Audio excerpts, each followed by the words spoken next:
Tired of the silence, the sugar-coated lies. Another headline screaming behind vacant eyes. They build up their walls so high and so strong, but the truth's gonna break through before too long. Every single day, the same damn old game, pointing all the fingers, nobody takes the blame. This pressure's building is starting to crack. Ain't no turning back now, ain't no holding back. I'm about to say it, yeah, I'm about to scream. Tired of the fake smiles, living in a dream. The real life's bleeding out in the cold. Gotta break the mold, gotta let it unfold. I'm about to say it, every single word. The uncomfortable truth finally gonna be heard. I'm gonna say it.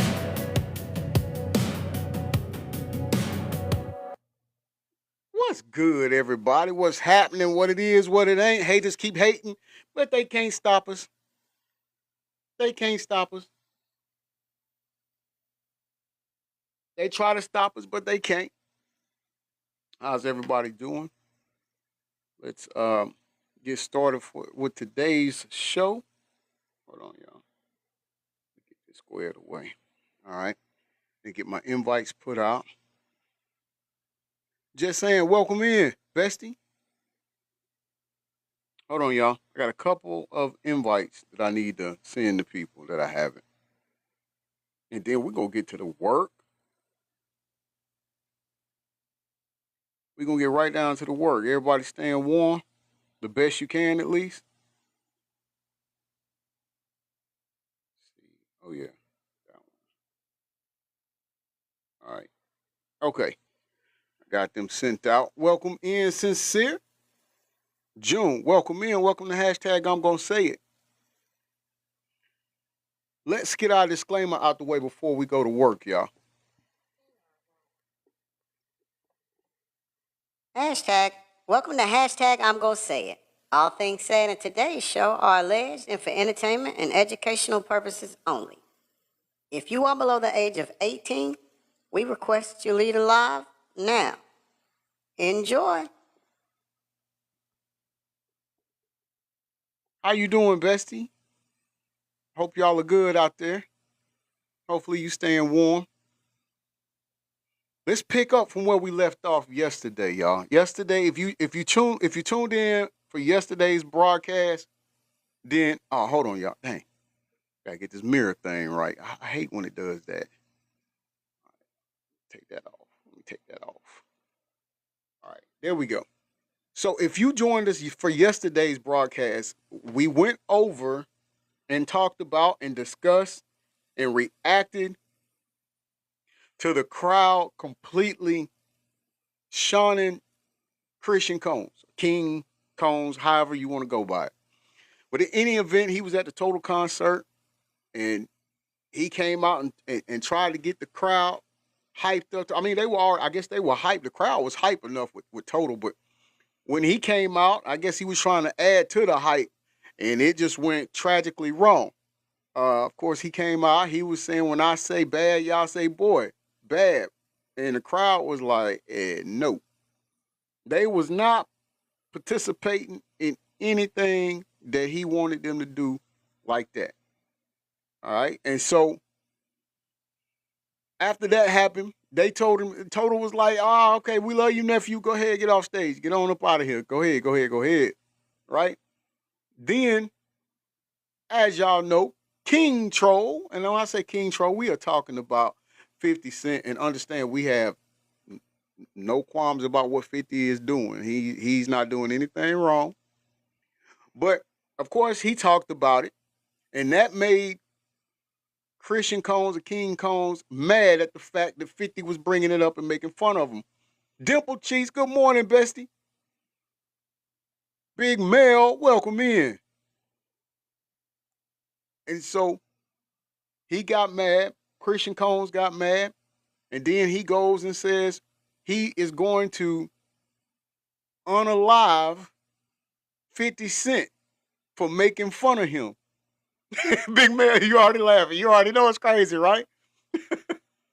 Okay, Dimple Cheeks. Hey, I already had my coffee, but salute to you. I got my tea. All right. So he says that. And then after that happens, he decides, Christian Cone, King Cone, whatever y'all want to know him as. Michael Johnson, what's up, brother? You in the building. He said he's as mature as his daddy. Shaking my head. Facts. No lies detected. And so Christian Combs, aka King Combs, decided, hey, listen, I'm gonna get back and throw a proverbial jab at 50. And so he started talking about the new lawsuit that 50 Cent has filed against him by from his first baby mama. His first baby mama has a lawsuit filed on him. And so Christian Combs figured it was a good time to bring that up, right? Big Mel said they really going back and forth. They really are. It's crazy. It's crazy. You know, he said it. He talked about 50. But the thing about it, see, when it comes to 50, he do this. But if you follow my page or if you watch my content on here on TikTok, when he first said that when he saw 50, he was gonna smack him. When Christian said that about 50 Cent, I purposely went and made a video requesting, or I wouldn't say requesting, offering some advice to Christian and was saying like, look, man, don't do that. Don't do that. And then he followed it up talking about he wanted to challenge 50 Cent in a celebrity boxing match. Yeah. And so I made another video, but this time I gave him a little visual of why I said, quit. Don't do this. And I took the video. I told Christian or King Combs not to do it. And I told him this is what it's gonna look like if you get in the ring and fight 50 in a celebrity boxing match. And what I did was I took the old episode of Martin from back in the 90s, the TV show Martin, when Martin was fighting Tommy Hitman Hearns. And I let Christian Combs know this is what the turnout gonna be if you try to box this man. Like it's not gonna work out. Big Mel, so they really I mean not Big Mel, sorry. Yeah, it is Big Mel. He said 50 really lived that crime. Like, that's what I'm saying. He's for real about it. He's for real about it. And so and Christian is not. Michael said with that face. But here's the thing. Like I just told y'all, the last jab we covered last night, the last blow that was thrown, it came from Christian to 50 Cent. And he was talking about 50 Cent baby mama filing a lawsuit on him. But see, y'all, this is where we gotta ask the late great DMX what he think about this. Yeah, something can go wrong, it does. That's what I was thinking. X, when something can go wrong, it does. And this is wrong. This is wrong because by Christian Combs doing that, now we have 50 through his jab back or hook or right cross or whatever. And 50 brought up the lawsuit that Christian Cone has against him from Grace O'Murphy. Now, one thing I did pay attention to when I was listening to this, he said lawsuits. Now, I only know about the one with Grace O'Murphy. I don't know anything about another lawsuit, but I do know that when you add an S at the end of lawsuits, that means it's more than one. Hey, sis, welcome in. Thank you for that heart, me. I appreciate it. So we're going to go ahead and listen to this. Little brother, welcome in. Thank you for that heart, me. Lori in the building. Hey, bestie, thank you so much. Now listen, before we get into this, because you're going to want to hear this, before we get into this, y'all know we got to do our PSA. You not okay? I was wondering what's going on. Doc said she wasn't getting her notification neither. You know, I sent it to both of y'all.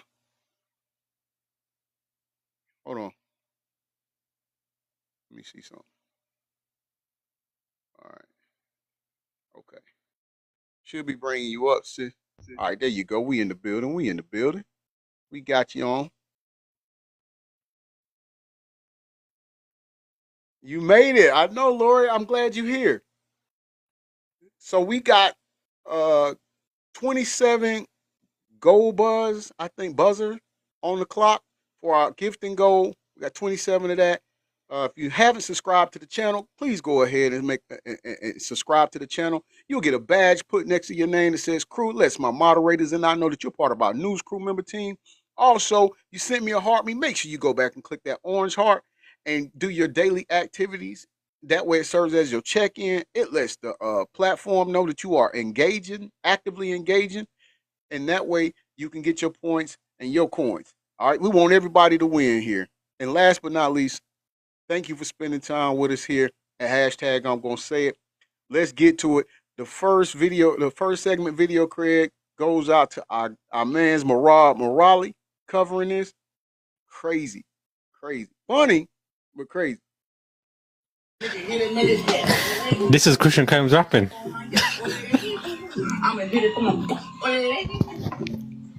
He busting out laughing, y'all. I told y'all that's why I couldn't stop laughing yesterday, but I meant what I said. Christian Combs do not need to rap. Period. It's not his calling. It's not for him. And that's okay. That's perfectly okay. Find something else that you're good at. That ain't it. Murad is over here cracking up laughing.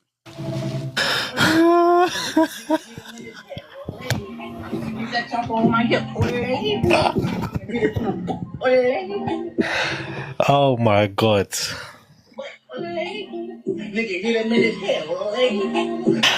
Jesus, Lord have mercy, Lord have mercy. Wow.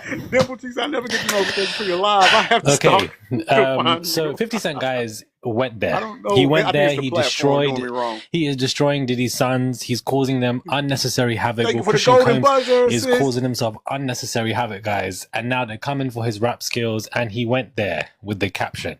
Hey guys, it's Murad Morali. Daily and consistent content. Let's get straight into this video where 50 says, "Come on, Christian, you can do better than that, man. LOL. No, seriously. How is your case going? The one where you drugged the shorty on the boat." Smart founders know something most people miss. Get your domain name. We got a commercial, which y'all see. 50 done came out swinging out the gate. He done came out swinging out the gate. Look, we are going to let this commercial ride for a minute. And then after, hey, little brother, after the commercial, sorry, y'all, I keep moving the camera. I'm trying to get the cords right over here. Trying to get our cords right. I need the OCWA production team on my live, little brother. So if you can make that happen, appreciate it. Now, we're going to go back and listen because I want y'all to catch it. It's real quick. It's like a short jab. You got to listen to catch it, all right? Let me go back. Video where 50 says, "Come on, Christian, you can do better than that, man. LOL. No, seriously. How is your case going? The one where you drugged the shorty on the boat." Wake it up, okay? This is what I was waiting for, because this is clearly what Diddy's elder sons want, because they're all so dumb. They don't want to shut up and they keep wanting to run their mouths. They don't understand what they're doing here. And now you got 50 Cent putting eyes on your lawsuit that hasn't been settled. I know I spoke about it being settled, but that was false news. It hasn't been settled. It's still an active lawsuit where Christian Combs was accused on a yacht of trying to basically drug and essay a woman. Now 50 Cent is going there and saying, let's wake up that lawsuit and let's talk about that lawsuit. Since you want to talk about me and since you want to, be talking back to your elders, we can go there if you want to, because you want to call me a senior citizen. Christian kind of ate with that comment, but you want to call me a senior citizen. I want to come back with the real lawsuits that you're currently facing. You want to talk about Daphne? You want to talk about my baby mother? Let's talk about the real lawsuits that you are currently facing that are still active, that could learn to lead to even criminal implications. Let's talk about that. Now Christian Combs is going to be silent. Now Christian Combs has learned his lesson because 50 Cent went there and actually dragged him through the damn mud and say, if you want to keep talking, we're going to talk about the real shit. Because Christian does not want any light on that conversation. He doesn't want light on that lawsuit. He would be dumb enough to respond to this, but we know that Christian Combs has an IQ of 2, so perhaps he will respond to this with his 50,000 teeth and constantly opening his mouth in every damn picture. But he definitely is going to try and either A, respond to him, or go to the studio and fight the beats to try and write a song, which never is going to work for him in any way, shape, or form. But 50 Cent just went there and destroyed Christian Combs, destroying the Diddy's sons for, no reason. And I love that. Christian, the more you want to talk, the more you're going to get more heat, and you can't stay in the oven for that long. You are definitely basically going to be grilled and dyed because 50 can come for you and obliterate you. You don't want to have 50 as an enemy for life because it's just going to put unnecessary or necessary awareness on your discrepancies, on your lawsuits, things that you are facing. And I'm just so here for it, guys. I'm so here for 50 Cent waking this up. Do you understand? Because I don't know who Christian Combs thinks he is. You are a fraction of your father's success, if that at best. And yet you think you have the confidence and delusion to come for somebody who's an A-list rapper and you don't think that he's going to absolutely destroy you. It was also announced today that the documentary that 50 Cent made on Diddy has officially over 50 million views, one of the highest rated documentaries on that damn platform. And still, you still want to come for 50. But when he wants to make a documentary on you.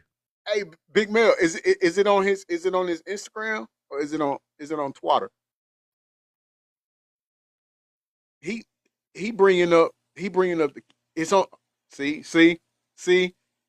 Instagram. Okay, boy, I'm gonna go look after the show. But listen, man, this again, Christian King Combs.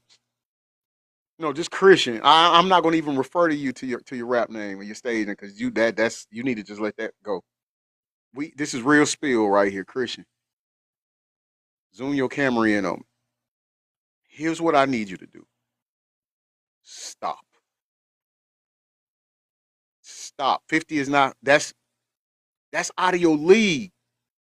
You couldn't even. Simply Kim, what's good with you? How you doing? Good morning, love. You couldn't even hang with Ray J. And you had your two brothers helping you. And you couldn't hang with Ray J. So now, listen, stop.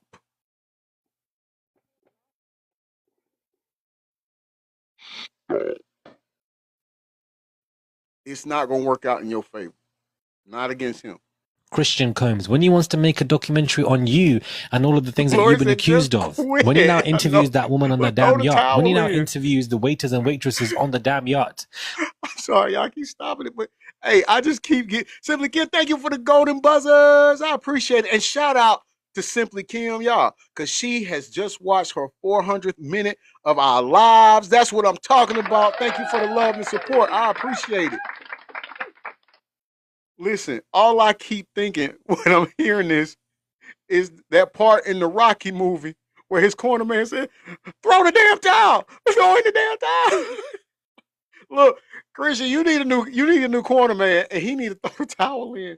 Somebody in your right for that tell you to quit. What you say, little brother? You ain't right for that one. Apollo ain't got nothing to do with this. Hey, that's all I see is that ball headed dude throw in the damn towel.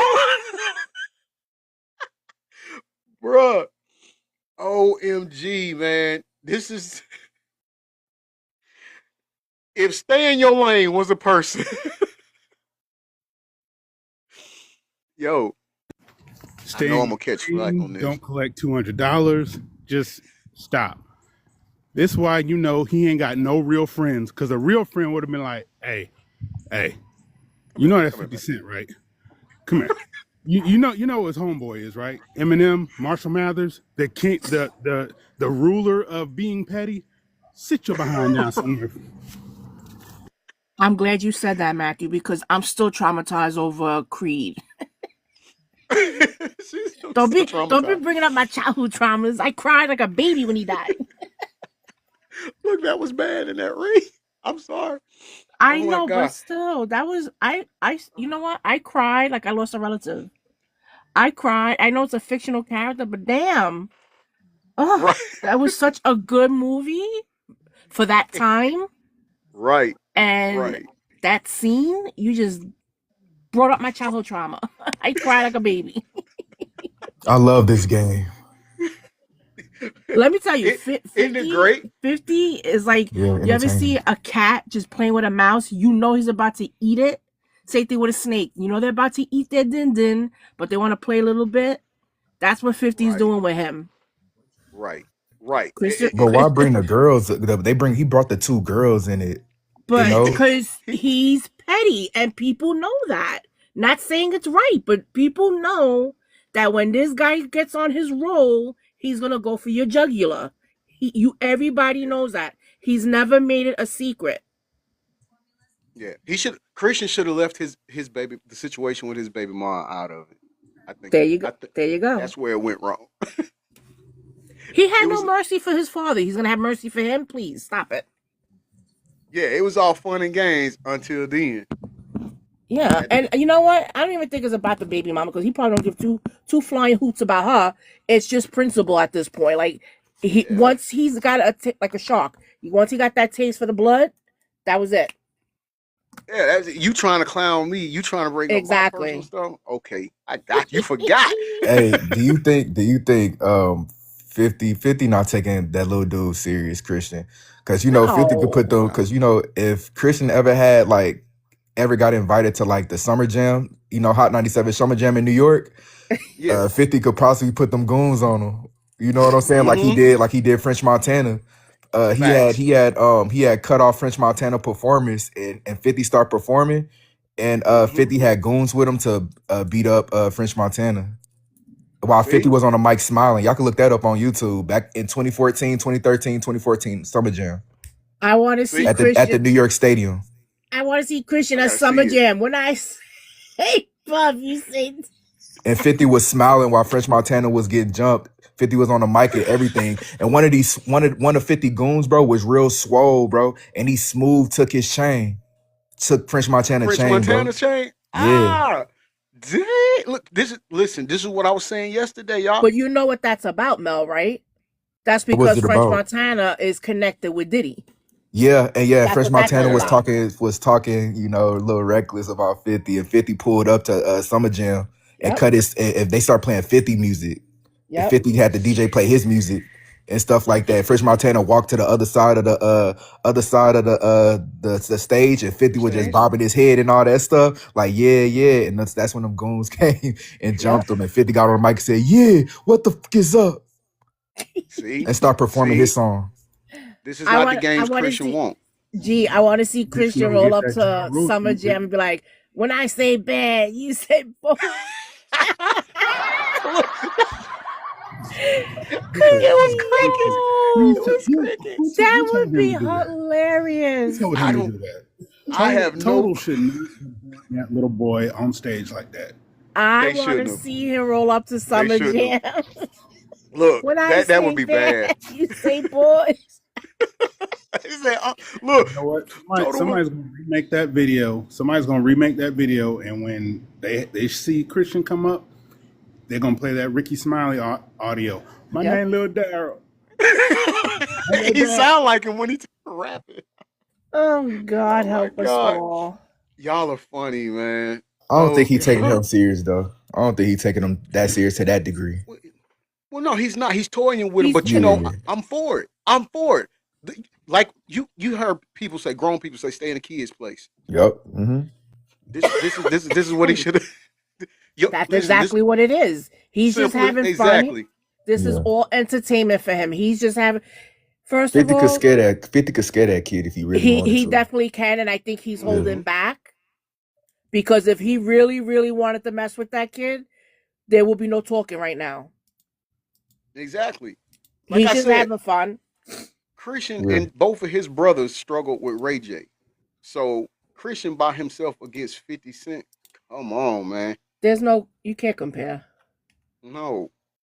No. That's a St. Jude's hospital case right there. Oh my Lord Jesus. We can't That ain't gonna work. He'll need St. Jude because over there they don't charge you for your medical bills. Right. The way they're crying, Diddy's money's cut off. That's why I said that. That's the best place for him to go. Baby Puff will be on somebody's telethon saying, I just want to get some money together to help my dad. I just don't understand. We ain't got no money right now. They got a hold of everything. Y'all please help us. Call in. Please. But right. So going back to the trial and the documentary, how he was with all these lawyers, they're bleeding him dry, right? Because he's trying to get the best of the best to get off. Right. Now these very same lawyers and all these other people that were helping are crying how, well, we haven't seen money, we ain't getting paid. Oh, but you had the audacity in court to call his artists a bunch of liars when they said they weren't getting paid. So how do you like it now? Right. Because the artists weren't getting paid, but you call them what let's see some of the names they were called. Okay, I got Gold you. diggers, trying to bring a black man down, criers. We only did one album. How much money you think I owe you? You owe them money. Whether it's a nickel or whether it's $100 bill. You owe money. You pay people. So what? Right. Now the lawyers ain't getting paid? Good. Now you know what it's like to do pro bono shit. Right.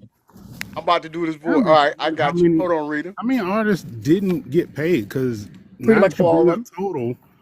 If you bring up total, they were with Bad Boy for what? 2-3 albums, almost 4. I just trying to help my dad. I want to help her dad get out of the jail. And 50 took it too serious. I was the player. I didn't know that I wasn't supposed to say nothing. I was just trying to protect my dad image. And then 50 was serious. And now I don't want the smoke. That's what it's gonna be. Matt, he's really a deadbeat when it comes to that. That's like these baby mamas trying to get child support. These artists are trying to get their payment from him. He's a deadbeat. That's how he has all the money. That's how he's able to live the life of luxury while everybody's eating ramen noodles. Yeah. Was you on last night, Dimple Cheeks, when we covered that? We did a show last night, and we had. No, I was in Target fighting. What? I was in Target fighting. Basically, what we got going on up top? Because I don't have patience for ignorant people. You were in the red dot trying to put a dot on somebody's forehead? What in the world? Yep. All 5 foot of me. All 5 foot of me. People think that they can talk to others any way they want, and we're supposed to roll over and be like, thank you, can I have some more? I don't think so. See, that's why I don't go to Target. No. Matt, I had to put myself in a bubble. Because it's the outside world that I just can't function with no more. Everybody's lost their damn minds. But anyway, I'm going to go on mute, or you could drop me so that way you could get on with your segments. No, go on mute. But you stay up here because we're going to come back after this segment. We're going to talk about it. All right. Wants to put it into a whole documentary about you and the other possible civil lawsuits that you could be facing for SA. When he wakes that up, I don't want to hear you talking.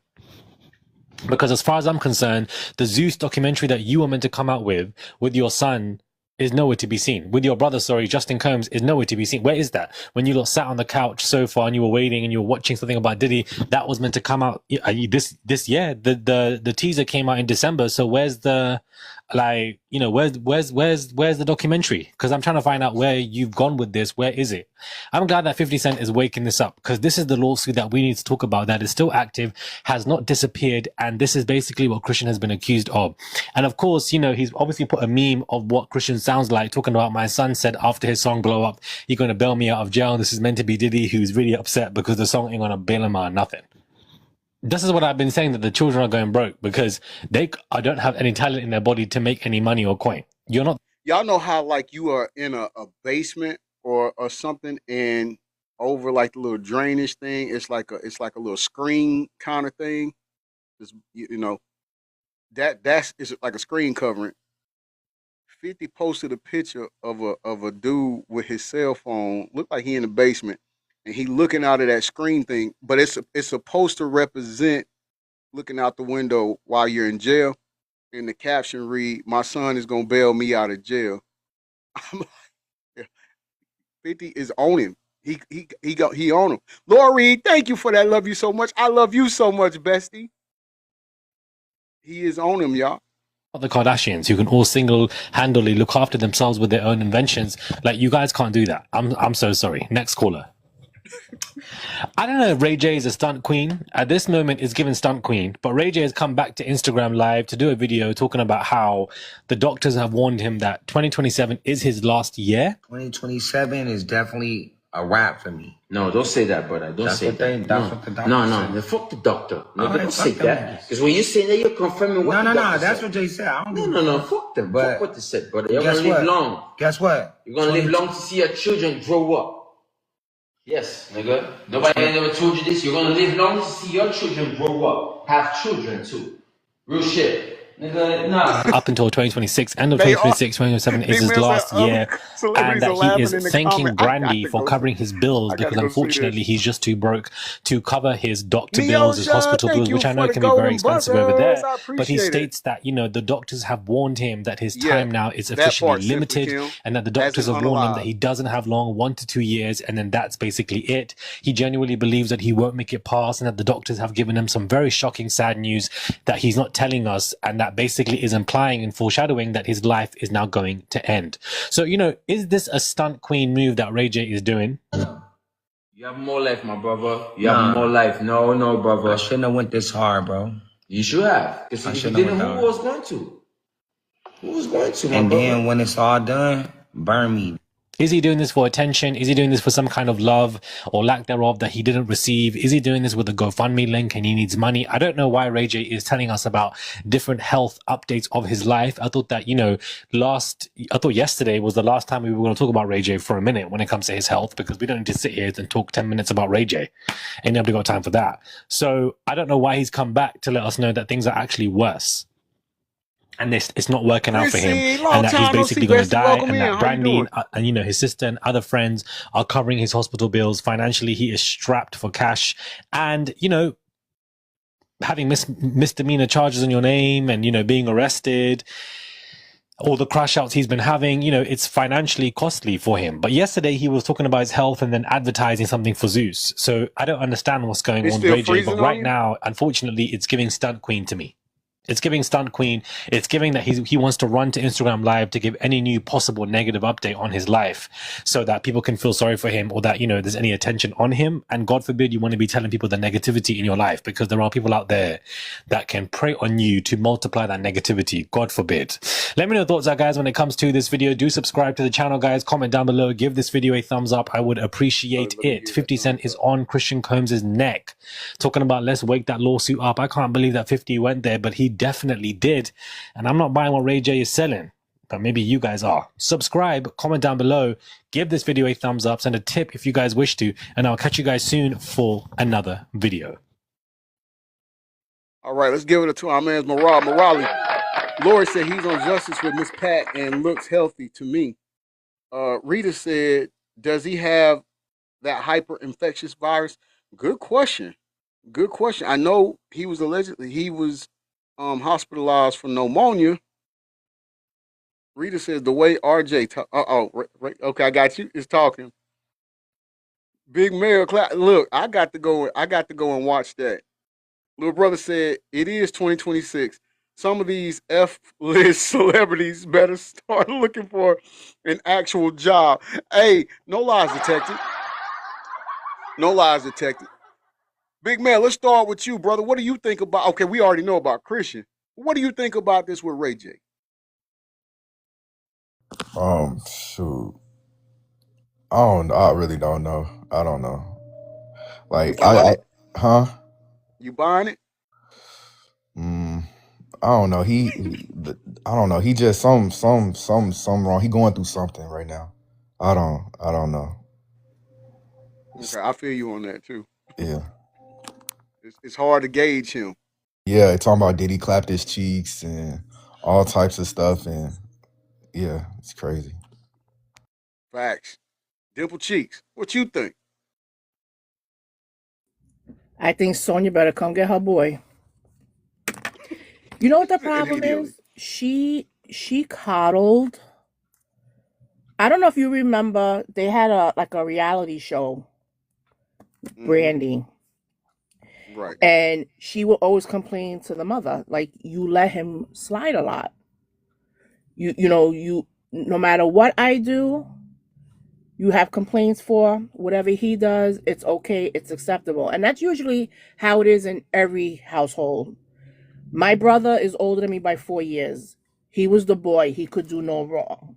My sister, who's younger than me by 6 years, she was the brainiac. She was the bookworm. Me, the middle child, I was always the one that caused havoc, whatever. So that's in every household, whether you're a celebrity or not. It's always like, oh, well, he's the boy. And that's no excuse, because now look at him. He's out of control. Okay. I don't know much about Princess. I'm not going to sit here and say that she's a princess. I'm sure she has her little demons within her. We all do. But you have a family. You have children.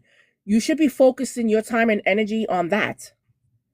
You're in the streets, and you're on the internet making claims that you got people looking at you sideways.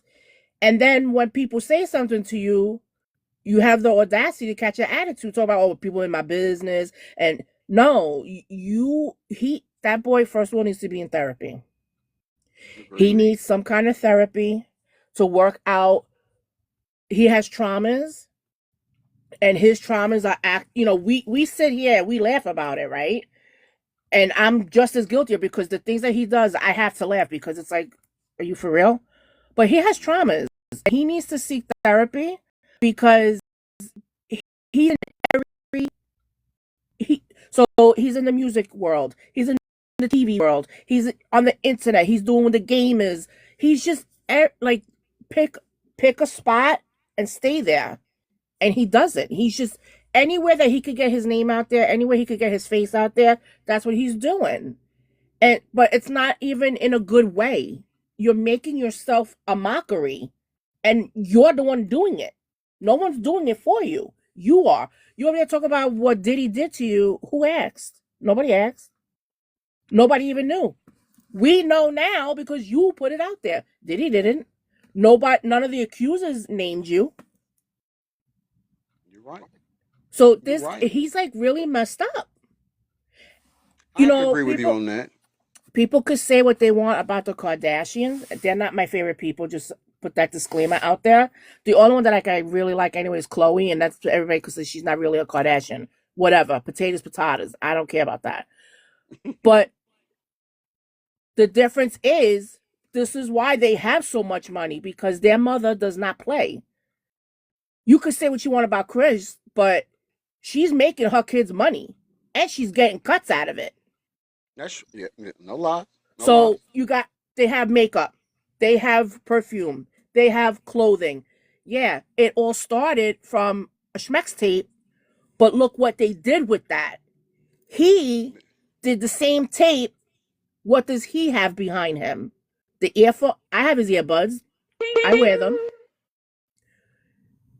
So they have to, you have to sit back sometimes and reevaluate your life and say, well, what the hell did I do wrong? What avenue didn't I take advantage of? He had all the same opportunities.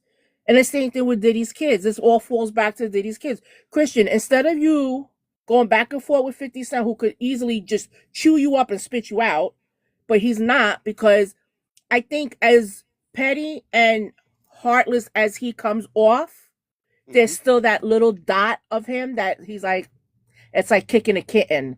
So that's why he's holding back on this guy, because let me tell you, Christian better tread lightly, because if he really wants to get on his bad side, he's gonna, and he's not gonna come back for that. He's not there to help you. Yeah. I don't want that to happen. Ray J, I think, back to what your original question is with Ray J, I think he needs to find therapy. I think he needs to take a break from whomever is in his circle. Start evaluating who's in your circle, just like us common folk do, right? If we have somebody that's in our immediate circle and they're not good for us, what do? We cut them off, right? We get rid of them, right? That's what he needs to do because he's got too many yes people and not enough people that'll tell him, yo, you need to chill out. You need to chill out. Calm down. You're getting a little out of control. He doesn't have that anymore. His mother, she needs to wake up. She needs to get back on his behind. I agree. W Dimple Cheeks and W Big Mel in the live, please. Let's give it up for both of them. Now, it says that Jenny, congratulations to Jenny. It says she has just left her 500th comment in live. I think that's off too, sis, but we'll give it to you for that.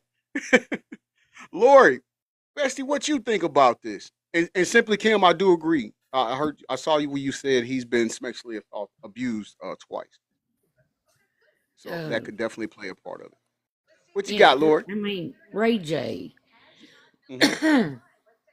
He's supposed to be so sick and so down and so beat up and all that. And like Dimple Cheek said, there's makeup, there's this, there's that. You can act one way and feel another.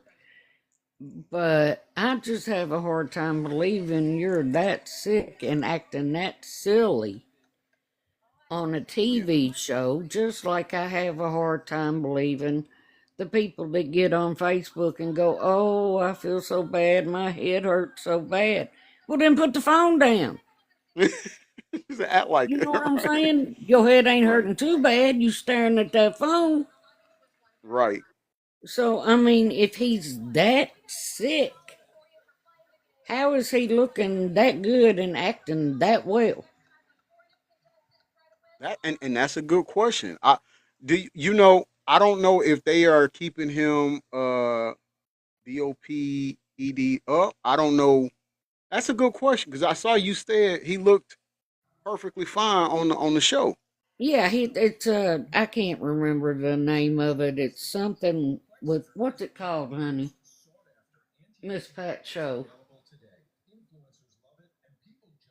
Anyway, it's like a people's court kind of thing.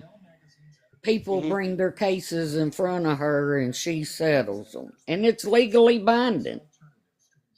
You know, like people's court and all that we thought was real. It was all played TV. out.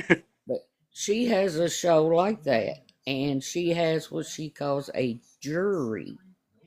And her jury Miss Pat settles it. Okay, that's the name of it. Miss Pat settles it. Okay.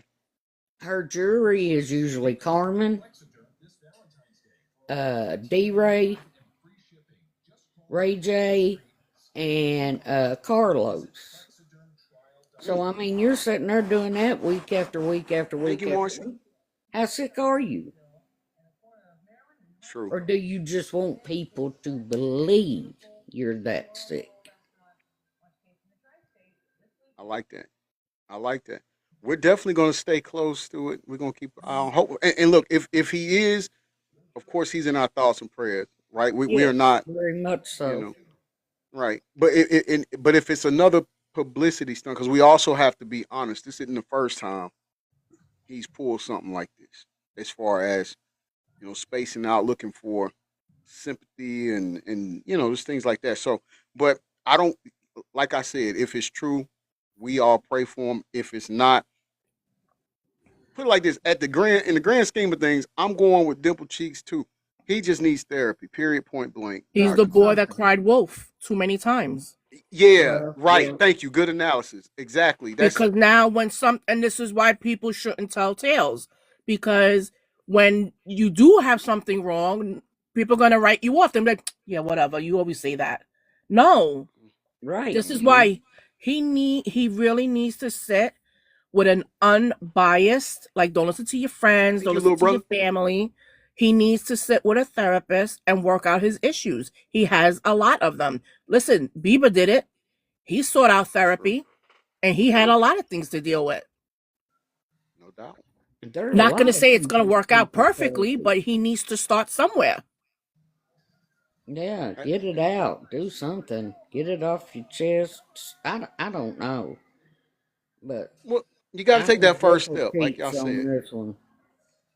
Right. I'm with you on that, Bessie. I don't it's again, we're gonna have to watch it. We're gonna have to watch it.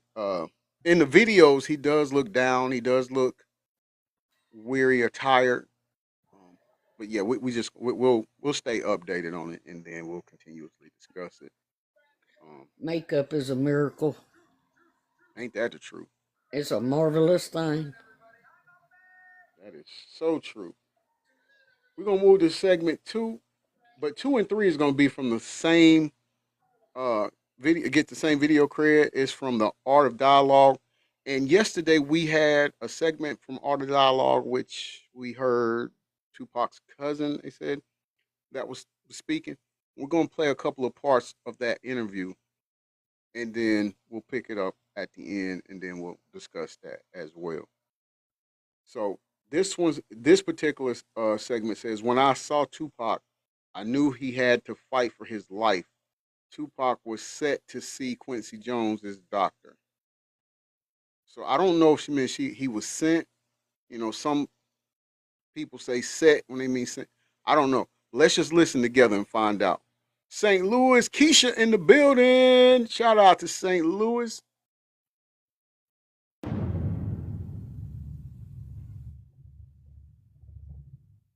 So when you got the call, Yasmin called you. Yes. And told you you're actually in Las Vegas, but Yasmin calls you and tells you what? She calls me from LA to tell me that Pop got shot. And I'm like, what? He got shot? Where he at? He at I forgot the name of the hospital that he was at. But she was like, go to the hospital and go check up and go see about it. So Kadada and I, we get in the cab and we go to the hospital. Thank you for that, Jenny. And again, I don't know if I mentioned this the first All time. donations go there. But when I got to the hospital, I was the only family member there, blood relative member of his family there. So they considered me or labeled me as his next of kin.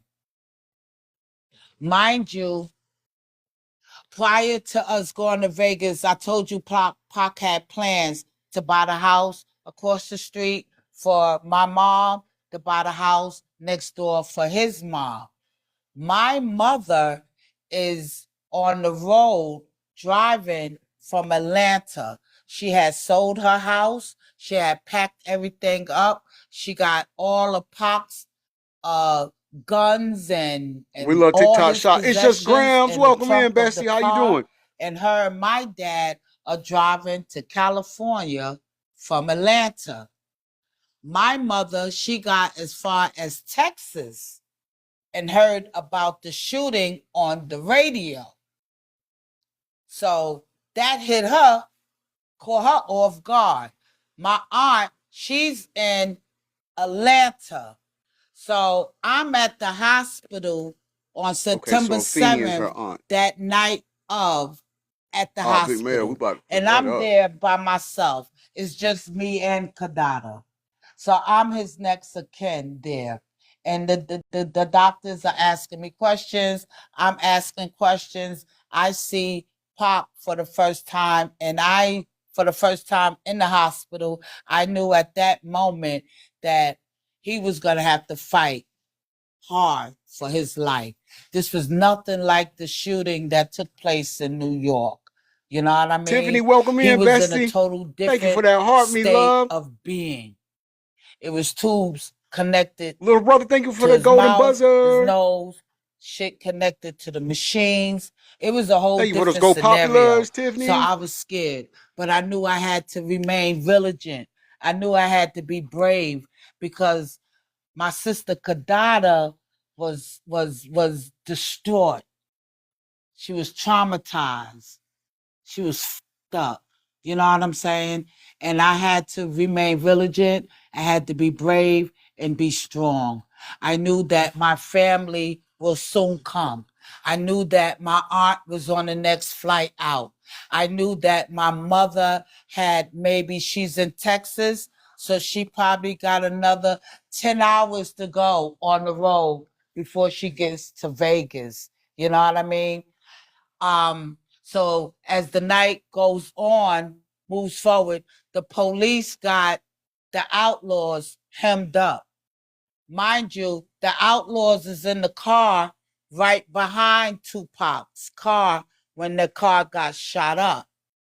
Luckily, when I go back to 2Pac, when I say how he was a man that loved to protect, profess, and provide for the woman, you know, his instincts that night told Kadada and I to fall back, to stay in the hotel room.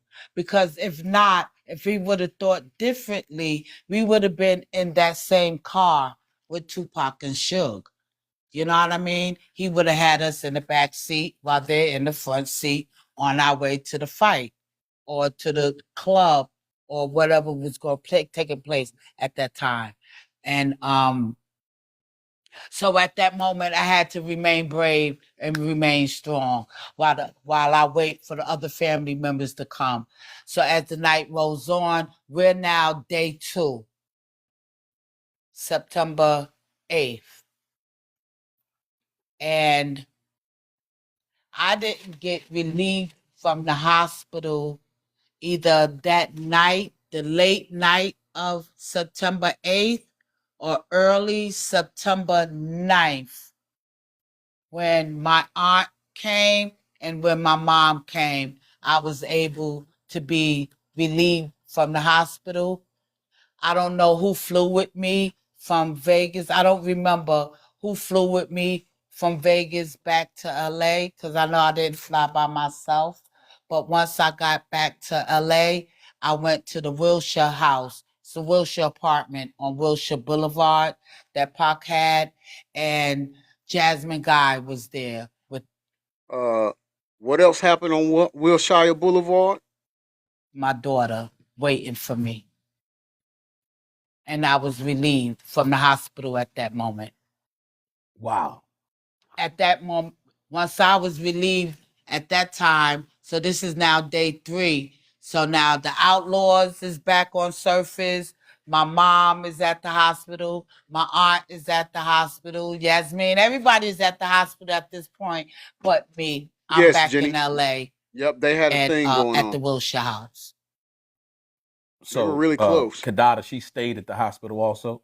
I don't know Thank if you for she the golden stayed buzzer, Lori. I appreciate it. those 6 days there, because you know the plan. One of the Tiffany, thank you plans for the to golden Del Rey was buzzers. that we was hoping that if Pac was able to recover, that you know, Kadada's dad knew someone overseas that could medically or holistically help 2Pac to recover.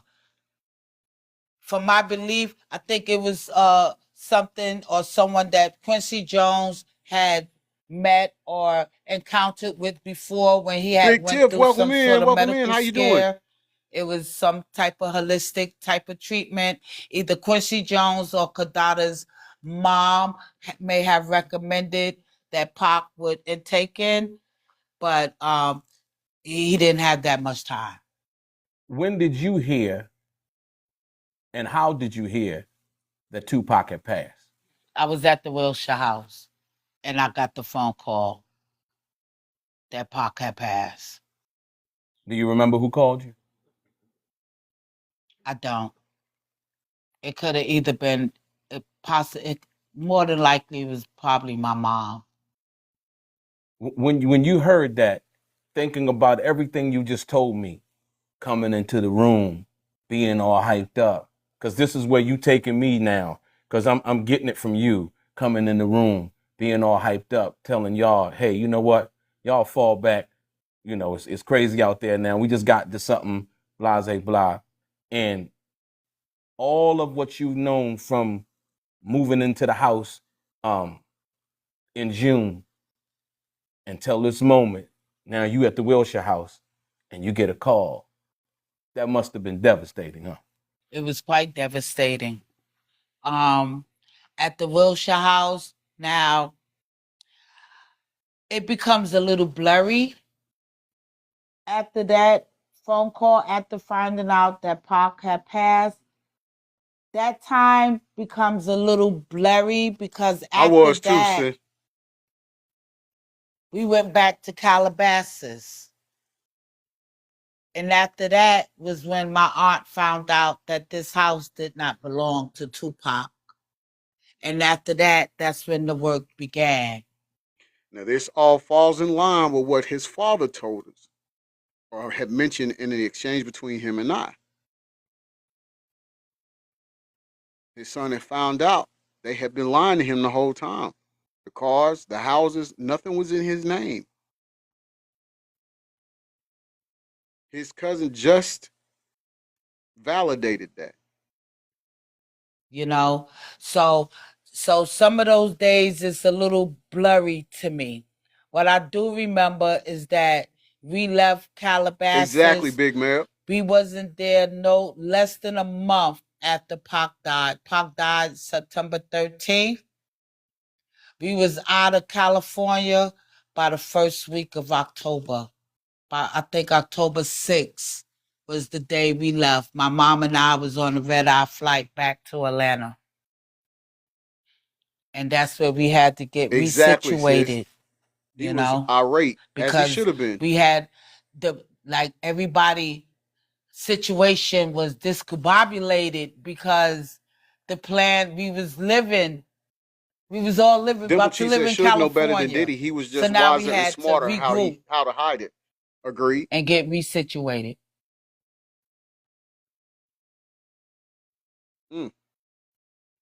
Big Mel said Nas had a concert in Vegas that day, too, September 13th, 1996. I remember exactly where I was when that happened or when he passed away. I'll never forget that. I don't think anybody will ever forget that. Big Mel, thank you for this picture, man. I'm gonna leave it up there. We're gonna roll over into segment 3. I think this is something that deserve. I don't need to be up there. This is the perfect picture. So, brother, once again, thank you. That's why I'm glad you're on the moderating team, man. I really am. Tiffany says the fact that people think he is still alive baffles me. Yeah. It's crazy.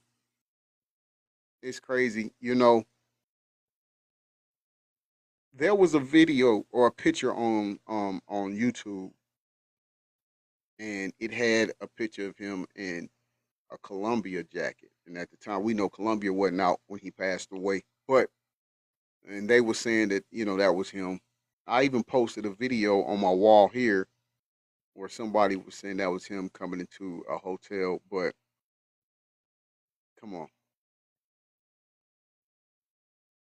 Tater said, I do too, even when Aaliyah did too, when she passed away too.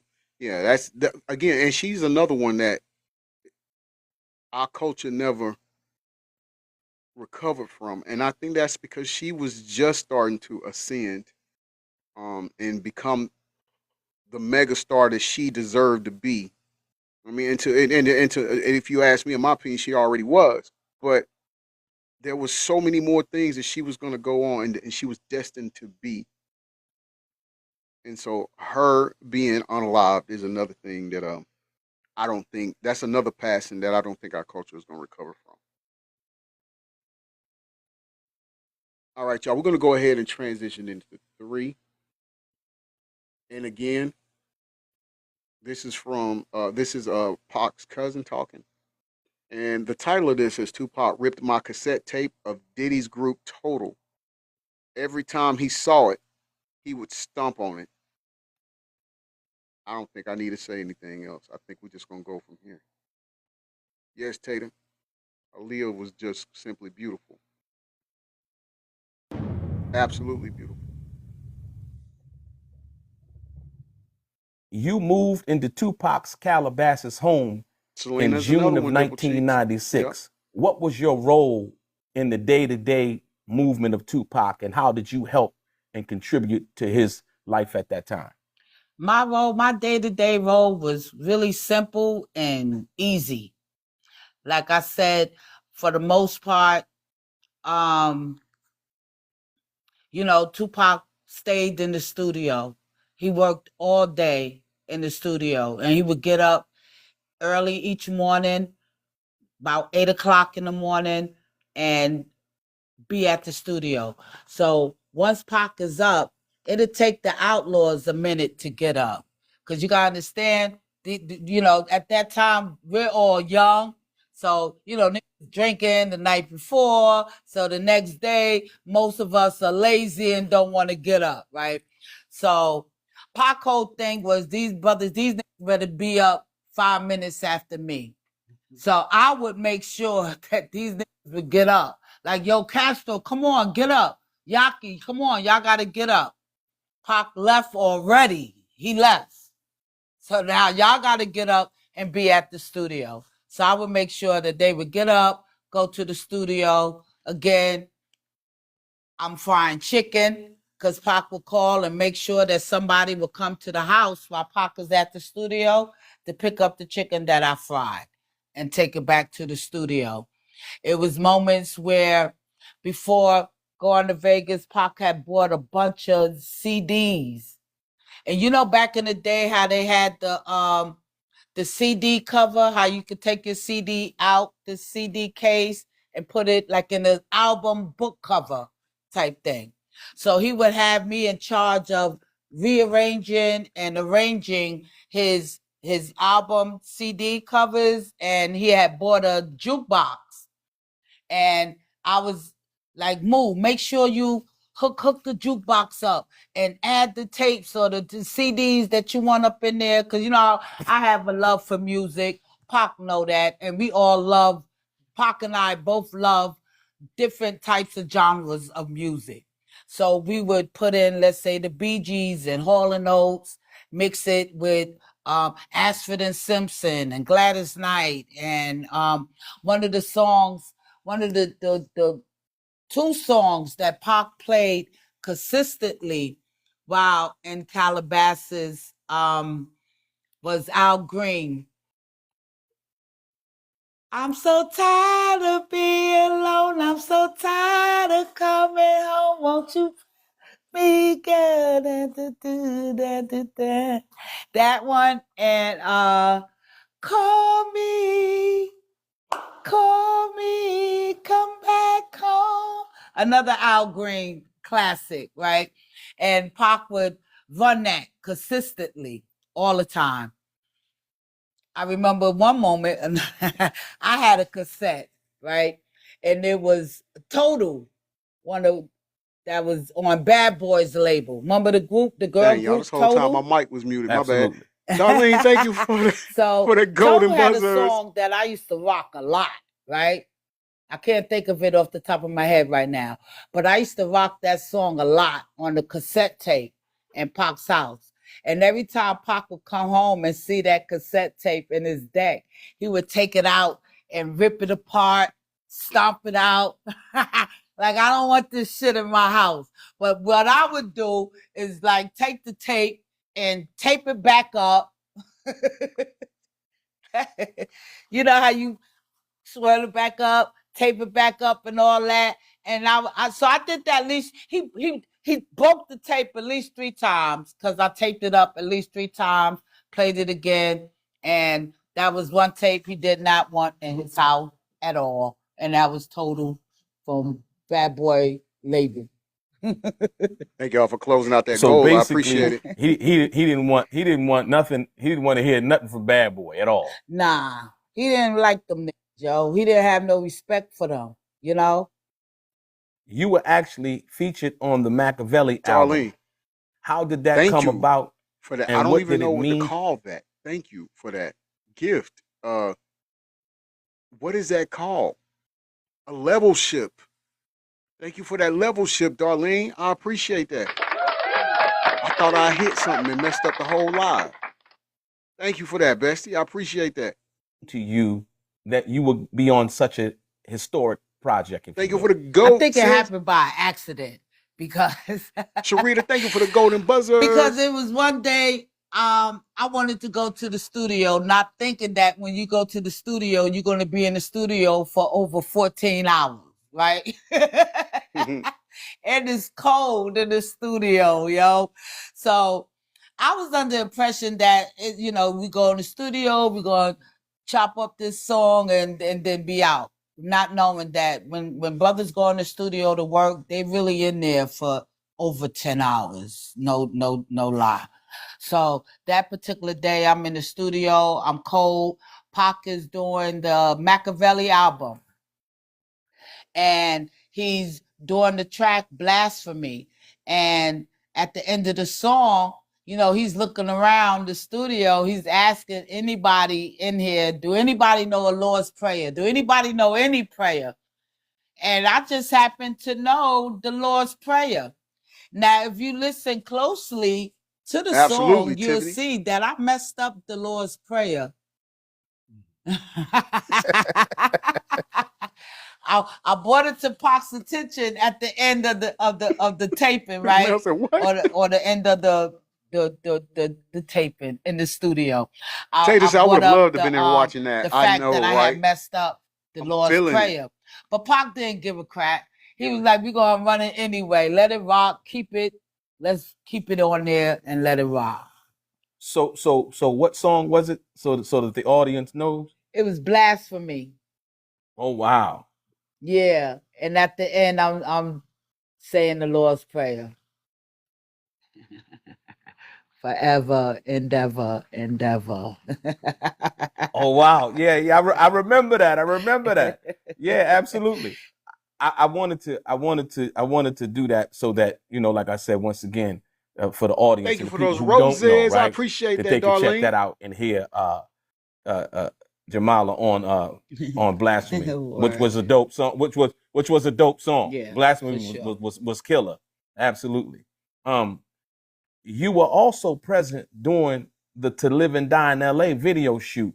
What was that experience like behind the scenes? Behind the scenes, it was fun because it turned into a food fight at Roscoe's for our chicken joint. But before that, during the pre-production of the video, Pac wanted. There's a scene in the video where Pac is on top of the steps in front of a monumental building, maybe, and he's holding my daughter Imani in his arms, right? And then there was a scene where he wanted I think he wanted Snoop kids, because Snoop and my daughter are kind of like around the same age. And he wanted Snoop kids, my daughter, he wanted all the kids and to be a part of this particular scene in the video. And all the other kids fronted on Pac.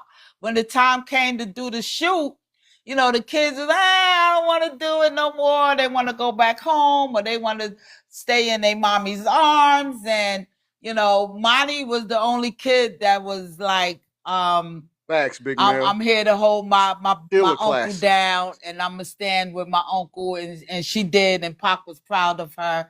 And then after that, the shoot was over. We went to Roscoe's, ate, had a horrible food fight that I did not participate in, not at all, but they did. You know what I mean?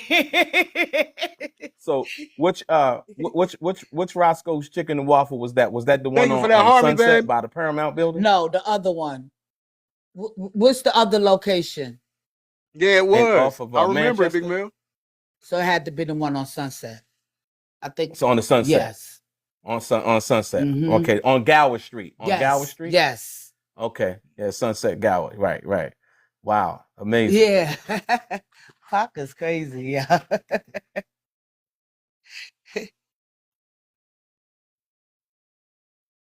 Listen, y'all. You know, it's something that I'm feeling right now when we listening to her talk. I feel like we was robbed of great music. And I feel like these stories that she's telling, her enlightening us, her taking us back to the time that we wasn't privy of hearing. I don't know, y'all. I just feel like we owe it to Pac to go one more segment with it. Let me see who all want to rock with me. Who all want to do one more segment of this in honor of Pac. Let's get those ones in the live if you down for one more segment. Big Mel with me. Lori with me. Dimple Cheeks is with me. Tater with me. Tiffany says she is down. All right, y'all. Unanimously. We got one. Everybody's ready to rock. Let's get to it.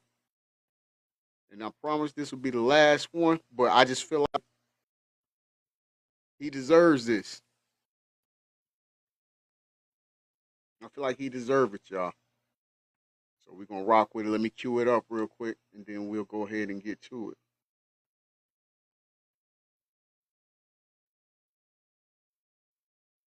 Appreciate that. My little brother, I appreciate it.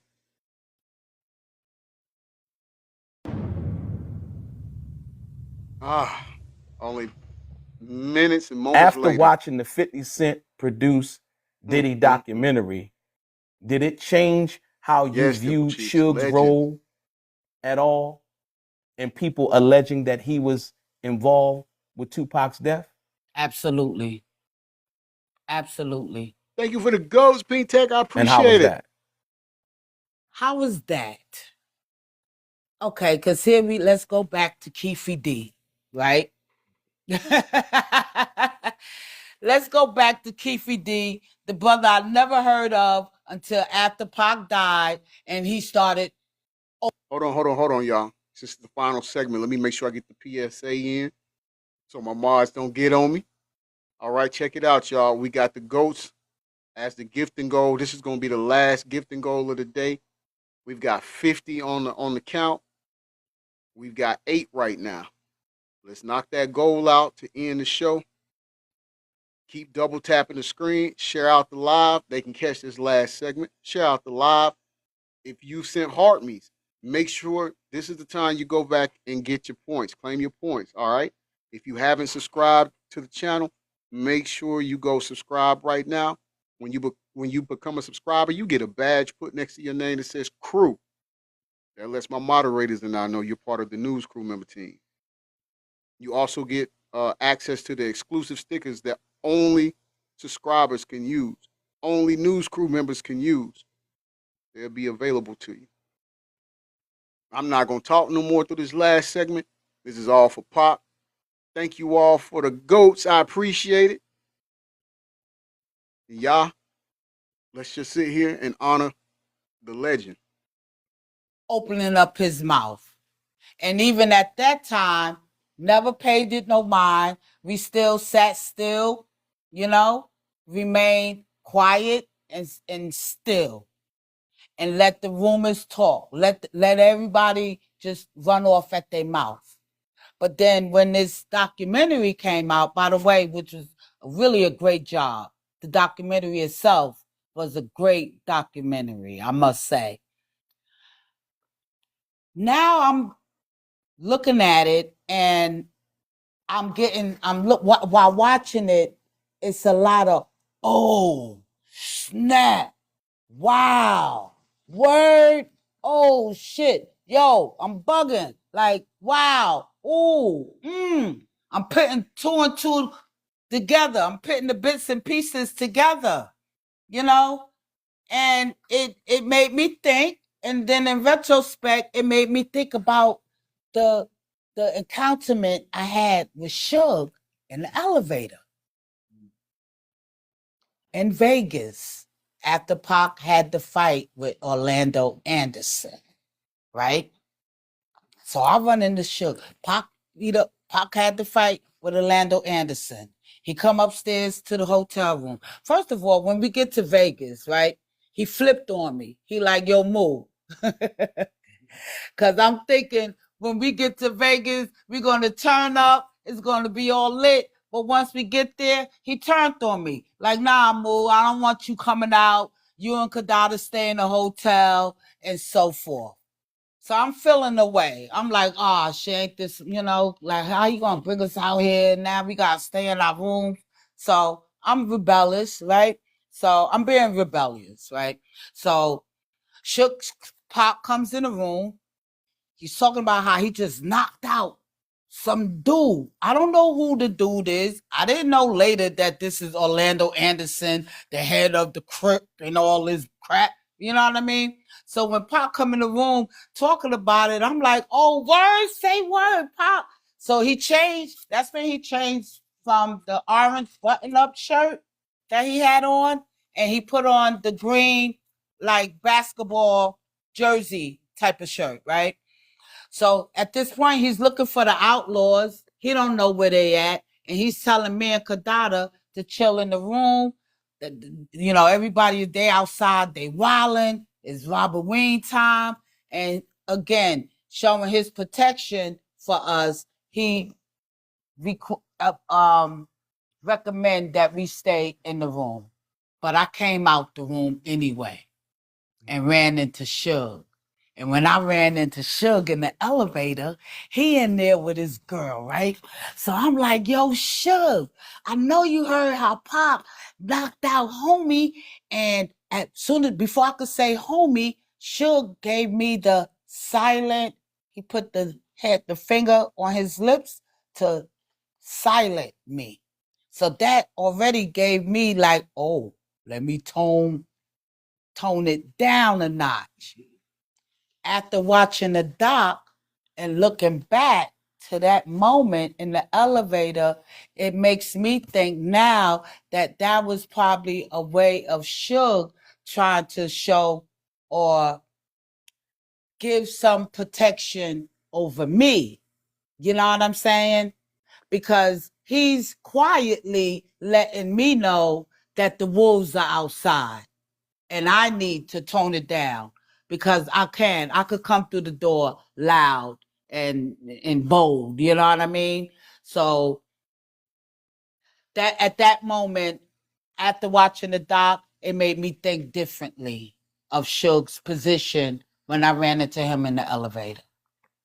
And to clarify what you're saying, so you no longer thought that Suge, you know, had anything to do with 2Pac's death. It kind of opened up another narrative, if you will, by Keefe D basically expressing his involvement in it and all of the other things that he was saying. Yes. And not only that too, Delray, because you know, you thinking of Suge, I'm thinking of Suge, you know. Everybody else got different views and different perspectives, but my first thought was Suge because of the accountment that I had with him in the elevator just showed me some, you know. And then of course it was, you know, you can't never not think if the government has something to do with this. You know what I'm saying? Did the government do this?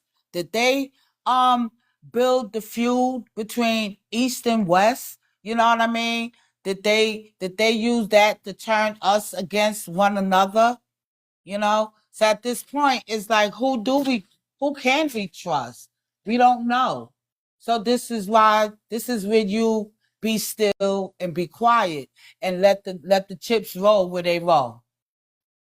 I find that also to be interesting because, like I said, this was something that the world never knew about Jamala. You run into Suge in the elevator after the Orlando Anderson fight. So take me back to 2Pac's initial reaction. Y'all in the room, he come in the room, take it from there. So Pop comes in the room. So of course he's like, yo, I just knocked out homie. And you know, he's all his adrenaline is at 10, right? He's Mike Tyson just knocked out homie. So you know, the energy is big, you know what I'm saying? So again, he come in the room and I'm like, oh snap, word Pop, for real?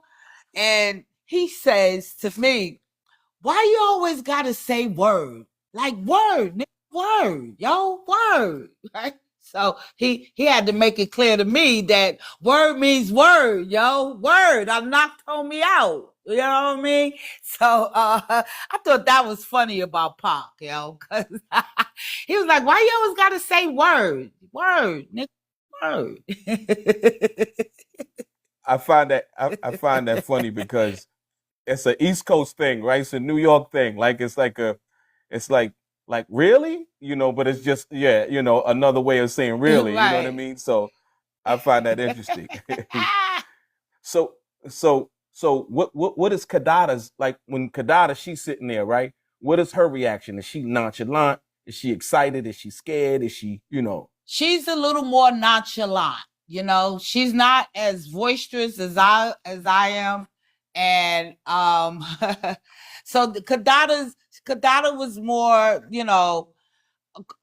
quiet, laid back, and she's his fiance. So she's just been, cordial to his excitement and everything, you know what I mean? And not trying to, she's just trying to be poised and collective for sure. Mm-hmm. That's interesting you say that, because a lot of people, once again, see, look, Jamala, you doing a lot of clearing up. You're doing a lot of clearing up because you just said what a lot of people had doubted. Mm-hmm. So Kadada Jones, Quincy Jones's daughter, shout out to Kadada if she's listening. She was 2Pac's fiance. Yes. Yeah. 2Pac plans was to marry Kadada that year. His plans was to buy the house because at that time they was just building up that area, Calabasas, Woodland Hills. They're kind of like right next door to each other. So they was building homes. Pac had the house that they had just built, and they was building homes across the street, next door. And Pac plan was to buy the house across the street for his mother, the house next door for my mother. He wanted me to stay at the house where he's at in 4730 Azuzina Road, Calabasas, Nope, they California. hadn't mentioned her at all. He wanted me there at that address, right? And he had different projects coming up that he was working on. He wanted to start his own record company, record label. He had other albums coming out that wasn't released yet. One of them was the Machiavelli album. If you think, that wasn't released till after Pac died. He had the One Nation album that he was working on. Yeah, so many different projects that this brother had his hands on. You know what I mean? Because you were close to him, did 2Pac ever talk about wanting to leave Death Row or leaving Death Row, as you just mentioned that he was going to start his own record label and all of those things? Did he ever talk about that? Yep. You want me to tell you a story? Absolutely. That's what it's the art of dialogue. Here we go, y'all. We about to get the real. I got a story. So it's the art of dialogue. So this could be a week or two prior to us going to Vegas, right? So we in the kitchen, and Pac is on the phone. I'm in the kitchen. Pac is in the kitchen. And the Outlaws, everybody's scattered throughout the house. Thank you for that heart, me, Pac Leslie. is on the phone, and this is what I seen with my own eyes. And Pac is going bananas, yo. He's wilding out. He's cussing out Death Row. Whoever, he didn't say, he just on the phone with somebody from Death Row camp. And he's going bananas. And all I hear him saying and screaming out is his masters, his masters. Yo, my brother head Make was sure you sweating. claim your points, He had Leslie. veins popping out his neck, his head. He was at 10. And at that moment, I was scared. You know why? Because I thought that death was coming to the house to knock us all out. You know what I mean? Because again, we're in California. We're around amongst people that we're not quite understanding their culture, their gang lifestyle and stuff. You know what I mean? Again, we're New Yorkers. I certainly don't understand it. So I was a little afraid, I must admit, and I thought that death was coming to the house to knock us all out. Straight up.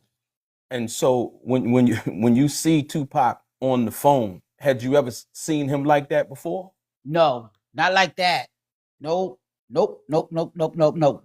Not like where his veins is popping out his neck and out his bald head. No, no, not that angry.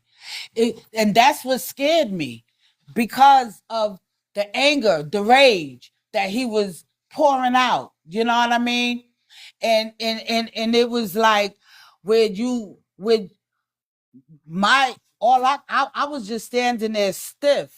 I didn't even want to walk past him while he's on the phone. It's like, let me just stand here until he get off the phone, because he was, like I said, he was at 10 and he was pissed off. And one of the main things that he was talking about was his masters. Straight up. So basically, Tupac was talking about wanting his masters and getting his masters.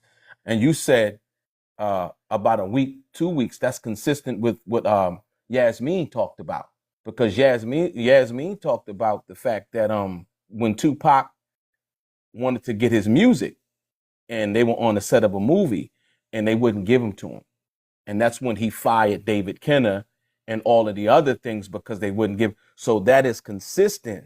Your firsthand view of what you saw is consistent with what Yasmin said, and Tupac was going to leave Death Row.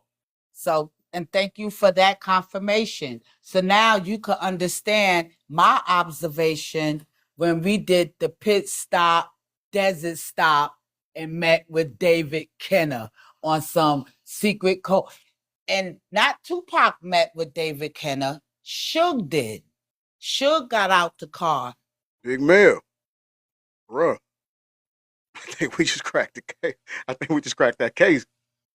To meet with David Kenner on that desert stop. Okay. Wow. I think that's interesting. And you know why? Because at this particular time, unbeknownst to the world, and we know now that David Kenner was fired, because y'all are going to Vegas, and this is September what, 6th? Thank you for the GOAT, Caribbean 7th, Queen. the day of the fight. The day of the fight. Okay. So at that particular time, when you said that happened, then David Kenner was in all actuality fired and should have by then, all accounts, received the facts that Yasmin. V, according to Mr. Garland, Tupac's father, what he stated to me, that is negative. Suge did not get grazed by, the B word. It was broken glass that cut him. This is from Mr. Garland. Mean release. Yasmin I thought released the same the thing, facts though. showing That's that what they've been David telling Kenner us. was fired. Yep. This is groundbreaking. Okay. This is groundbreaking because and putting those two together, nobody ever knew that. Nobody ever knew about the pit stop. In regards to that, didn't really know about the situation with Tupac talking on the phone. So I thank you for the clarification. And also Yasmin, when she released the facts, basically proving that Tupac was upset about the masters and began to fire the people that he didn't want around or in his environment anymore. Yeah. I appreciate that.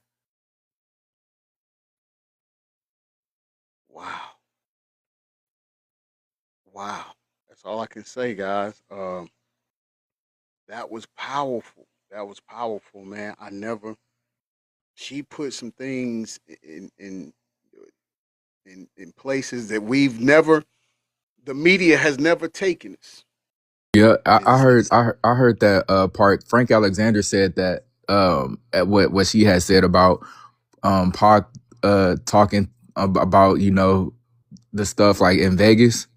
Yeah, Pac was on the payphone like earlier in the daytime at the MGM, talking reckless on the payphone.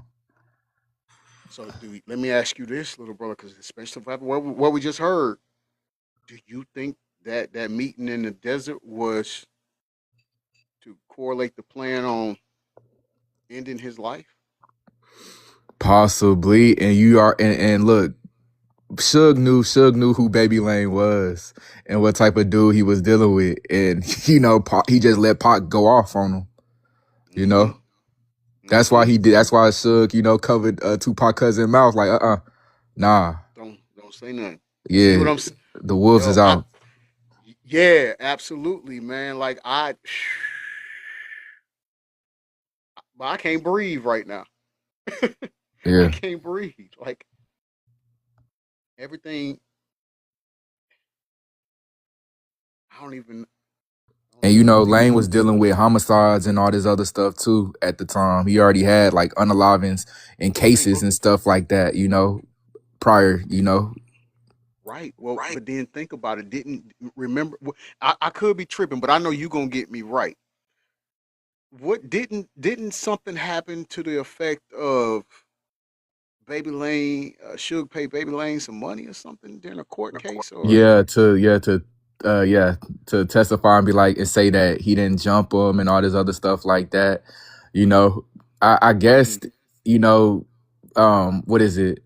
Suge didn't want to go to jail, and Baby Lane wanted to keep it in the street.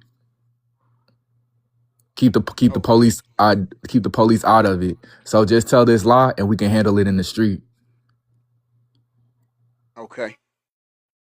Now I'm gonna tell you from my experience of being part of street families. We didn't care. Let me put it like I was about to say something. We didn't care about. We was uninterested in helping any. I'm just gonna say VLs, BLOOD. And I'm from my side. I'm not supposed to say that. I'm supposed to call them another name, but I don't. We being monitored. But we didn't care what happened to them. So the fact that they are on completely different sides of the street families, and the fact that he would still help, speaks volumes to me. That's very telling, little brother. It is, and two, I'm gonna be honest, like I don't understand, the Cali politics. I don't know what was the reason behind. I'm just going based off like the research and stuff, and they were saying they just wanted to keep it in the street and stuff like that. But yeah, the LA politics, I don't know. We got to really have somebody that's for real, Cali and stuff like that in LA and know about the gang politics. And there's people on TikTok that that knew Baby Lane. It's a guy on TikTok named Dro Watts. He grew up with Baby Lane, knew all of them and stuff like that. He around your age and everything like that. And he broke everything down. If I run into him and see him on one of these panels and stuff, I could ask like, can you come on like a panel and talk about like the Tupac situation and stuff? Cause he be on a live like with other people talking about like boxing and stuff. Like he's real high profile. I tell you what, brother. That's I give you that assignment right there. If you can connect that, because like I said, that's just how here in Georgia where we grew up at. And I mean, you see Tater, no, let's just put no. We didn't. If you wasn't blue or black, nah, we weren't gonna help. So, and the reason why I say that for him to help, it had to be a substantial amount of money, but B, even though they were on different sides, that was his homeboy still. So, or he knew the family. But typically, that's not how it go. Yeah, I know. I was like, wasn't it like 60,000 or something like that? 16 or 60? Like I think it was like 60. Yeah, 50 or Yeah. 50 or 60, something like that. Yeah, Yeah. it was a nice song, but At that time, yeah. Mm-hmm. And now when his cousin is talking about they met in the desert and Pac wasn't even there, they pulled off on the side of the road. And then you brought up in him telling her to be quiet and shushing her in the elevator. That's sketchy. Yeah, it's like the work was already on. He knew what was going to happen. And then the narrative was painted that he was grazed by ammo. It was glass. It was glass. It was glass. Is that and I mean that's exactly what Mr. Garland said. And this was long before we even um, heard this. So it all falls in line. It's like a completely different thing now. Now And it's a confusion. It's confusion in a way too, because it's like how, Suge is a big dude. Why would be like, put yourself in a situation of flying hot ones, Exactly. Exactly. Also, remember when Voss said they said Quincy Jones' daughter had something to do with it also. Ooh, I had to check into that a little more. I don't. That's an interesting concept. I don't. Because why would Now you. Tupac tell her to stay back? Tell both of them to stay back. Nah, y'all not Yeah, coming it's out like with us. he protected them. Yeah. Then you think I think back to also him finding the timing of him finding out about what they was giving him like $5 grand a week, something like that, and then him finding out nothing was in his name; it was in Suge's name. hmm All of them death row artists. See, I think we're gonna. I think tomorrow's show we'll pick back up on some of that and just hear what else she has to say because I feel like today we gotta take all of this in. This August of this year. Be ready. Get your popcorn ready. Told you, facts. Suge is no better than Diddy. He was just more slick and more wise how to hide it. Yep, Facts. you did Yeah. Because say the that. same thing, Diddy didn't pay his artists. He just flat out didn't pay them. Suge, on the other hand, put everything in his name. So Mhm. I'm telling you, it's all about sometimes it's about like what he did with his finger to your mouth. You gotta move in silence. Put your finger to your mouth. Don't speak about it. Just do it.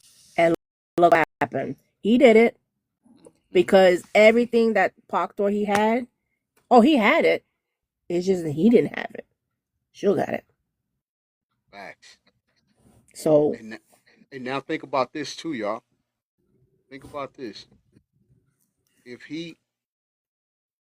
if he was good friends with Pop, they were so close, just like Diddy say him and Big was close, but we know that that's a lie. They wasn't friends. But if that be the case, wouldn't you want to tell if you knew who unalived your best friend, your little brother, the person that was the most successful artist on your record label? That really wasn't signed to your record label, but still repped your record label. And so, wouldn't you want to tell, like, if somebody unalived him, if you really didn't have anything to do with it? Or is that just me? It might just be me, but that just don't that seems weird. Something don't add up, y'all. And I think Pac's cousin just put us where we needed to be. And she just completely stripped away all of the media stuff, the media narrative. She just gave us pure and uncut what happened. So Smooth. Do you still believe Baby Lane, like the Crips was the ones that was the trigger, were the trigger men? Or are you still like, I don't know now? I, yeah, I don't know. I given what she just said, I just think no. I'm gonna be honest with you. I don't think it was them. I don't think it was Baby Lane in them. I think this had to do more so with Suge, Reggie the Rat Wright Jr. Um, there was another one that he fired too. That was security to the Pac fire. Raphael? No. I can't remember. Was it? It wasn't Frank. Moore? Is it Frank? I think so. I think I'm gonna look. I'm gonna look it up. I'll let you. I think it was. I think it was Frank. But it Dark was skinned another. dude? Yep. Swole? I'm gonna have to look. I'm gonna have to research that. I think it's Frank, but I'm not sure. Yeah, V. I think it was Frank, but I'm not sure. I know it was another security. He fired Reggie the Rat Wright Jr. because he didn't like him. He didn't trust him. He didn't none of that. And then there was another security guard that he let go too, and they was pissed about it. Especially Reggie the Rat Wright Jr. He was mad about it. But you got to remember, Reggie the Rat Wright Jr. was also on the LAPD, and so was his father. His father was on LAPD. So when we Yeah. sit here and we say that there's corruption, well, if you got a person that's serving that's part of your team off duty doing security for you, and they're part of the police department, and then you have all these corrupt officers up there hanging out because it wasn't just them. It was plenty of times there was. This is what the officers would do when they were off duty. They would go pick up some shifts at death row, right, and do security. So if you got somebody that's working with the department already on the inside, they're gonna know how to manipulate any kind of investigation. Yeah. Cause you also got LAPD, and then you got, you know, in this Compton G unit, you know, police. Mm-hmm. And those people are still Mm-hmm. alive too. So, you know, if they wanted to take the stand, they can too. You know, so they knew a lot of you know, G members and everything like that. You know, the Compton G police, they still Mm-hmm. alive.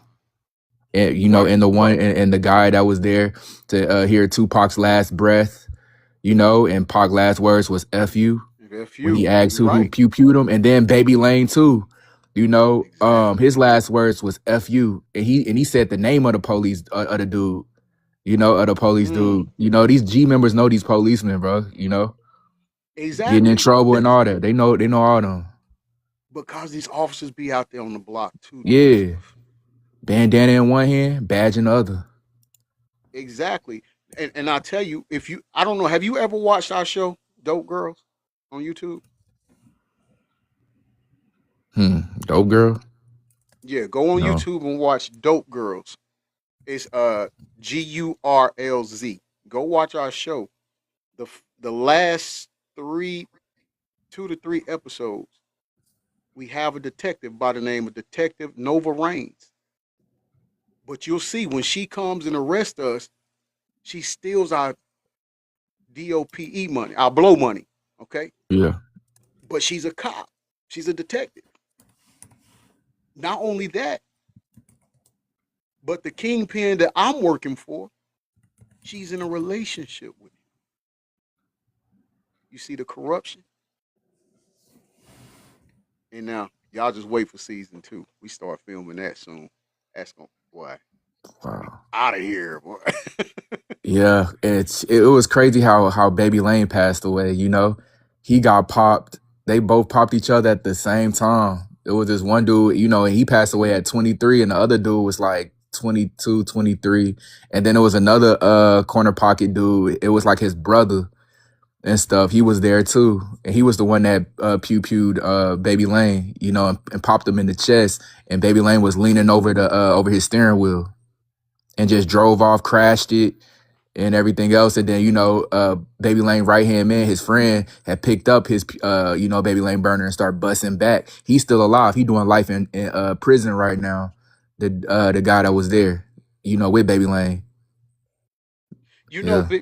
big man, I hope when this trial start that these people do take like you said, man. Listen, look, we older now.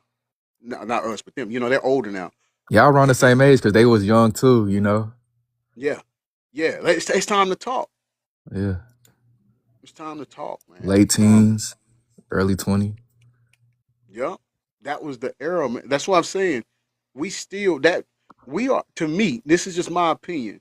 You owe me nothing, pay me no mind.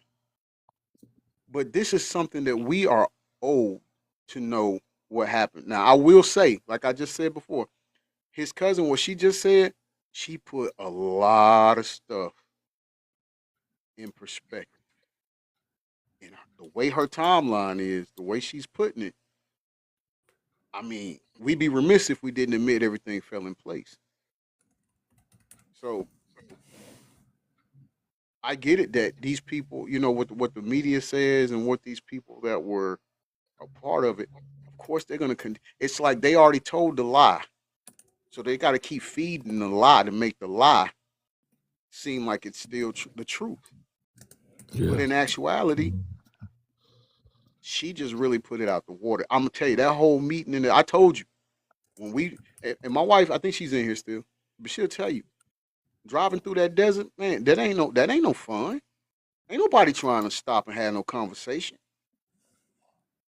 The only people that's gonna stop and have a conversation is if you got some real stuff going on, or unless you just got to use the bathroom.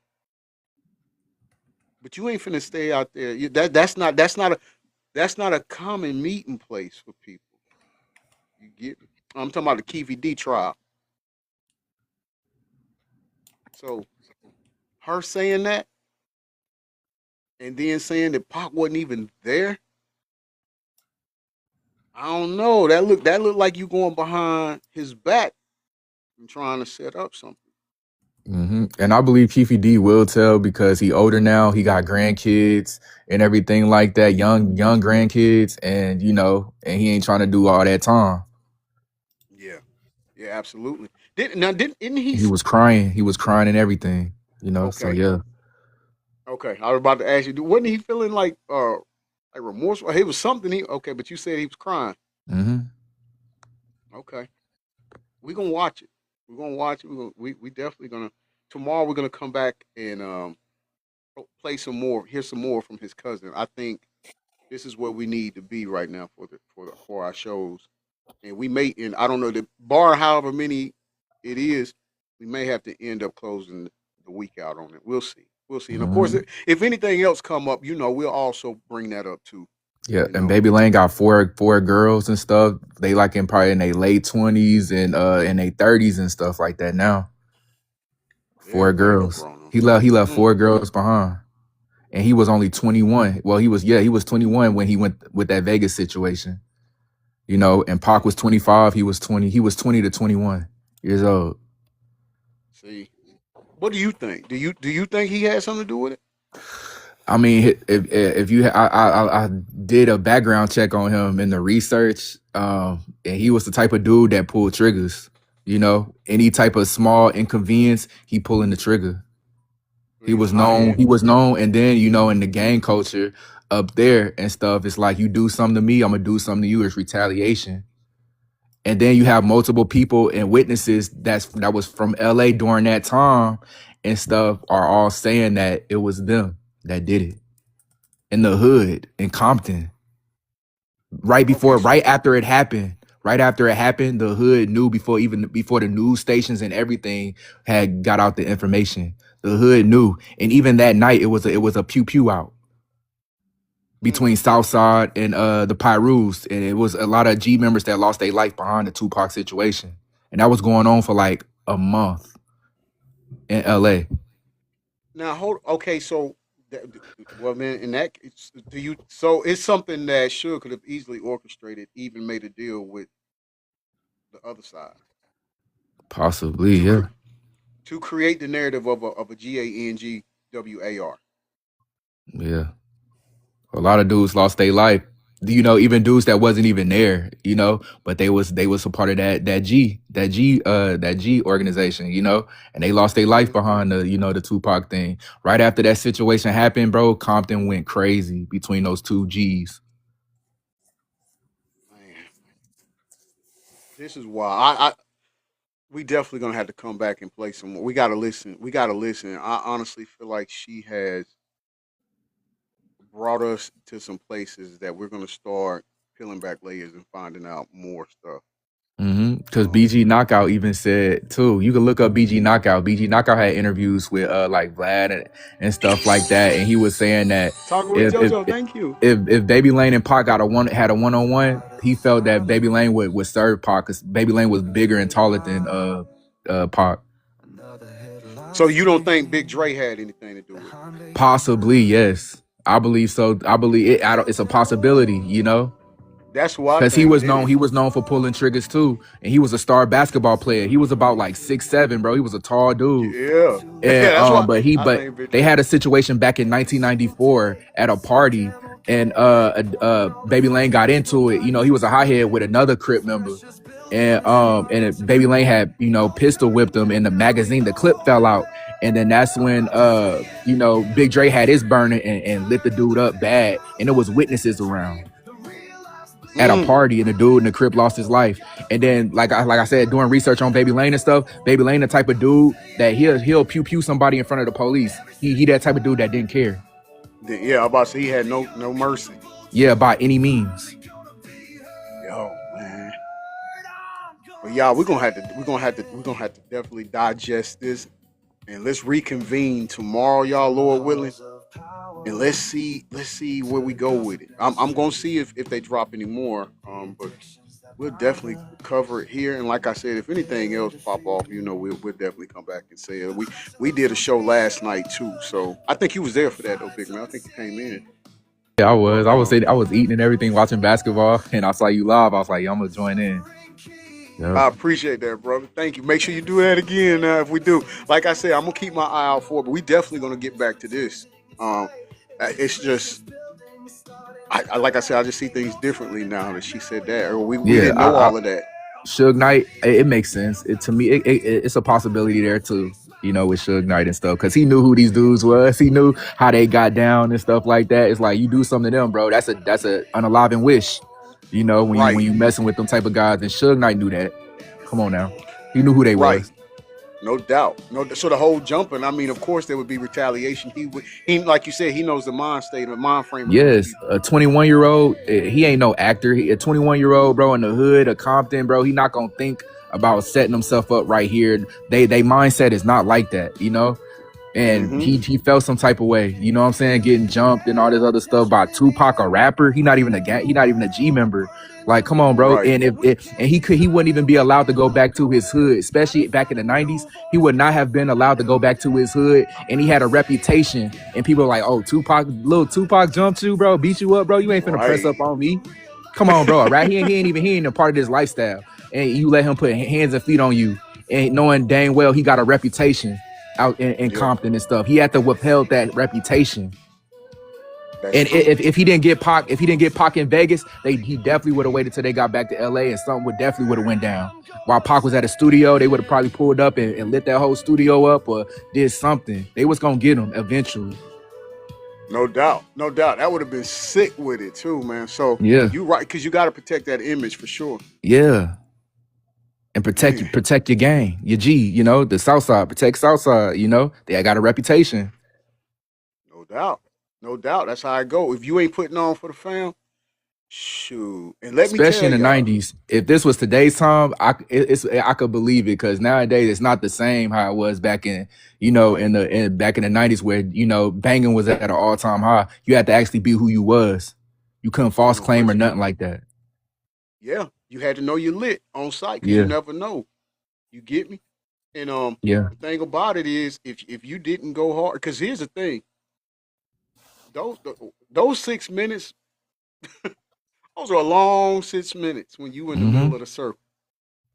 You know, so And it's like Baby Lane had that, even people around him, he said he had that personality of he had something to prove every time. He had something to prove.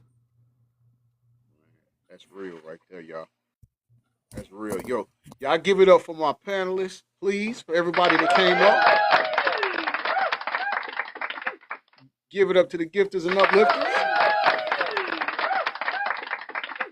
And on behalf of my moderators and all, let's give it up to all of our special guests with an S at the end of honor. And that's you all for rocking with us today. You could be anything in the world, y'all. Be somebody. I love you to life, and peace and blessings to you and yours.